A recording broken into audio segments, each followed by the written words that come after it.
Hi, Dungken. Advance happy birthday, Dungken. Nang hinaut ko, Dungken, ha, nga, may kalaglawas everyday, ha, Dungken. Ang pingi ba mong kaugalingo, Dungken, ha? Nya, ikabot sa mong birthday, Dungken, ba? Kinahanglan nga, di jud ka mag-guol-guol, ha? Kanay mo mga kayugot, mga kahiobos sa laing tao, o sa imong barkada, di mo sino maklikay nga ng naadyo tay mahiobsan o sa itong barkada o sa itong mga silingan. Huwag tangan, ha, time sa imong birthday, Dungken. Abi ni mo, Dungken. Ni advance na ko greet ni mo dong kay basin mabisi ko sa adlaw sa imong birthday ba. May ni advance ko daan para dili ka mahiubos dungkin ba. Love di ba kay ka dungkin ay abi ni mo dungkin.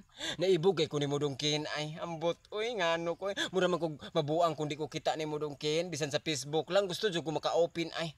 Kung malubat ko ya di ko ka-open sus ambot ang maglagot jud ko ay hiblaron jud ko dungkin ay. Ingon na ka importante sa akong kinabuhi dungkin. Lab na jud kay kadungkin. Oy, ambot lang. Ay, hala, sao na lang no kung binuangan ko nimo dungkin, sakitan gyud ko siguro ay.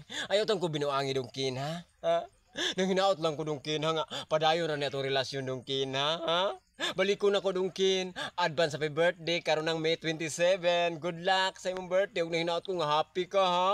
Ayaw jud suko-suko ha. Ayaw jud pagubag-ubas mong dagway basta adlaw na sa birthday. I love you dungkin. Nara ko diri nagmahal nimo. I love you.